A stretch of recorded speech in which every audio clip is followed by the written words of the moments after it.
Mas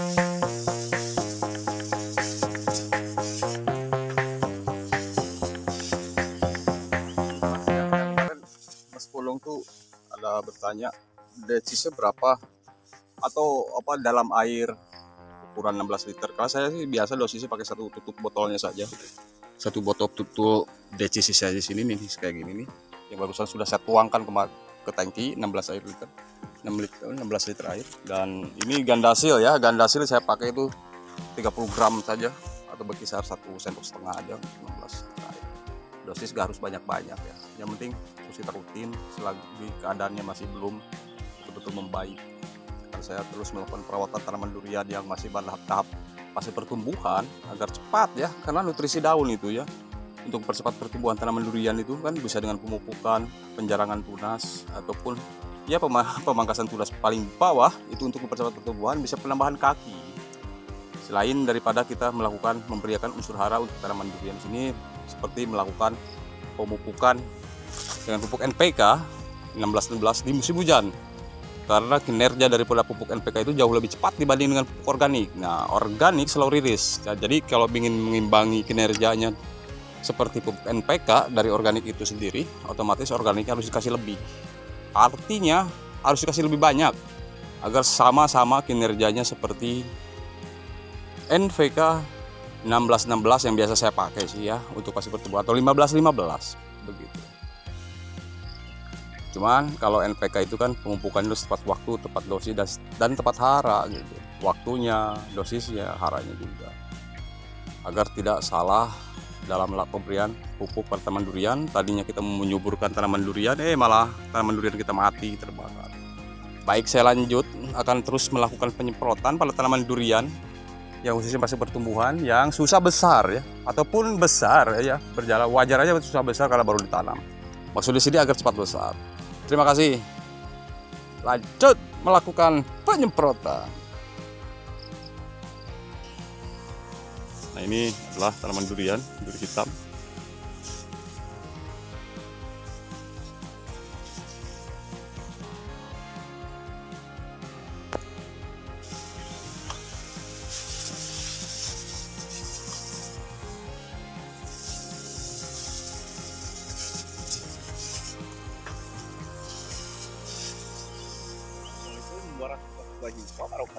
Nah, ini sahabat, nih saya mau melawat tanaman durian yang usia baru tanam ya. Nah, ini biar cepat kayak tanaman durian saya yang lainnya. Jadi memang saya hari-hari mau ke kebun sahabat ya, saya harus ke kebun memang ya daripada diam ya kan, ya lebih berkebun saja. Bekerja ikut orang juga sering saya dulu ya sahabat, karena saya sudah resign dari perusahaan, ya udah saya kembali ke alam, back to nature ya. Jadi yang mengendalikan diri saya sekarang ya saya sendiri. Jadi kalau memang ingin punya passive income yang lebih banyak ya itu saya harus lebih bekerja keras lagi ya, maksudnya di sini. Karena beliau kemarin bilang kayaknya tiap hari ke kebun, betul tiap hari berkebun ya, ke kebun sekaligus merawat tanaman, karena semua yang saya rawat ini tanaman bukan cuma durian aja sahabat ya. Ada pohon cengkeh, pisang, alpukat ya, banyak lagi lah tanaman lain yang saya harus rawat. Karena apa yang saya tanam di sini kan semua uang yang dikebunkan itu. Jadi kalau memang saya tak mau rawat ya udahlah, lebih baik saya pakai aja uangnya buat kebutuhan dapur saya kan gitu. Yang penting saya ke kebun tiap hari, dapur tetap ngebul. Karena hasil dari kebun saya sendiri aja, wah turah-turah ya, bukan sombong, maaf. Kalau untuk cuma untuk makan, untuk gaya ya nggak akan ada cukupnya sih, nggak akan ada habisnya juga. Tapi untuk hidup lah ya, insya Allah ada. Nah, di sini kita kembali ke tanaman durian. Nah, di sini tanaman durian yang baru ditanam itu kan harus cepat besar ya. Itu harapan seorang petani ya. Cepat besar ya pasti cepat juga ke fase generatif atau mendekati ke pembuahan kan gitu.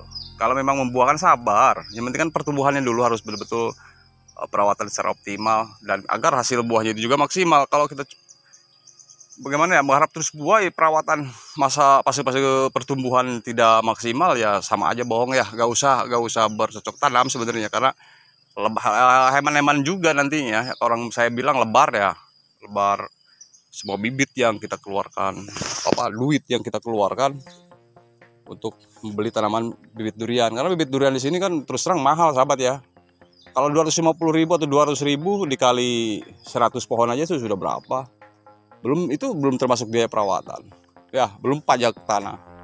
Jadi kita nggak harus semua orang berkebun sih sebenarnya. Cuman di sini saya sharing kebetulan sama-sama petani pemula, mana tahu ada yang mau berkebun.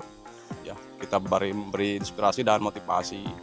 Dan saya sendiri di sini harus tetap berkarya, ya kan. Harus adaptasi, apresiasi, kreasi, ya seperti itulah. Nah, seperti tanaman durian saya di sini. Kita cek yang lainnya. Oke ya. Nah, ini juga sama. Ini yang baru-baru tanam, yang saya gencar terus melakukan perawatan itu kalau di kebun tanaman durian. Jelas yang baru ditanam. Kalau yang sudah besar kayak yang di sana, lu pojok sana noh. Udah remaja-remaja. Itu nggak usah dibilang. Itu nggak usah dibilang ya. Tinggal penyangan gulma, misalkan di bawahnya memang banyak rumput. Terus kita lakukan terus penyemprotan.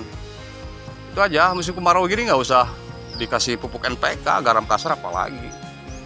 Cukup kita lakukan penyiraman. Ada upaya melakukan penyiraman, baik airnya banyak atau tidak, yang jelas kita masih tetap ada upaya.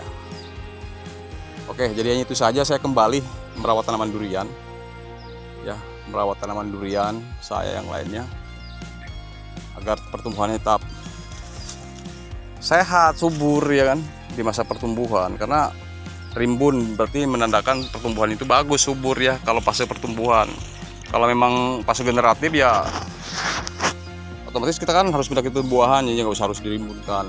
Kita ada metode pruning gitu namanya, pemangkasan tunas air ya, bukan batang utama ataupun dahan bawah, bukan. Itu namanya mempercepat pertumbuhan. Kalau fase pertumbuhan ingin dipercepat, selain dengan pemupukan, penyiraman, ya kita bisa melakukan penjarangan pada dahan durian di sini. Bisa kita lakukan pemotongan latas gitu, agar pertumbuhan tanaman durian saya di sini jauh lebih cepat.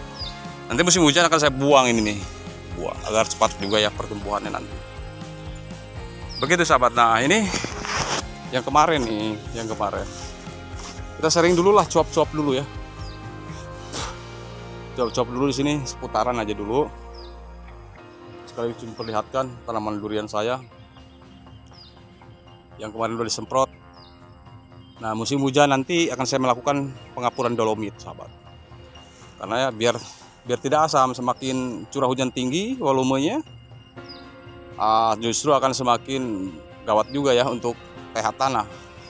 Karena tanaman durian di sini harus netral, benar-benar netral untuk pH-nya. Beda dengan cengkeh, tidak ada perawatan khusus spesial pun, jujur aja kalau saya cengkeh, yang penting dilakukan penyiraman masa pertumbuhan. Kenapa orang mati nanam cengkeh? Ya ketika ke pohon cengkeh mati, ya itulah. Karena mungkin kita maklum juga lah, mengandalkan tenaga orang, sementara orang lain kan dengan kita sendiri yang punya tuh beda. Melakukan perawatan tuh beda. Bedanya apa? Kalau kita kan yang punya sendiri tuh betul-betul.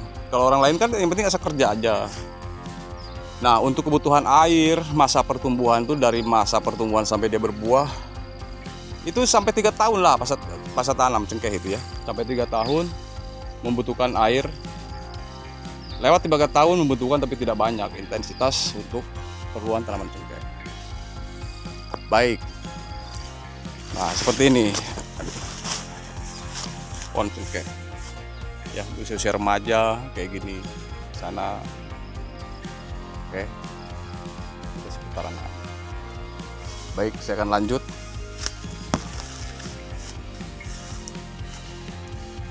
Jadi hanya itu saja ya, sedikit sharing dari saya. Mudah-mudahan bermanfaat, karena memang saya petani sejati. Jadi otomatis harus saya terus melakukan perawatan di kebun, melakukan penyemprotan, penyiraman, dan lain-lain. Karena saya nggak bisa meninggalkan kebun begitu saja, karena memang saya ini petani. Untuk saat ini, terima kasih banyak bagi yang sudah like, comment, share, dan subscribe. Saya banyak ucapkan terima kasih. Assalamualaikum warahmatullahi wabarakatuh.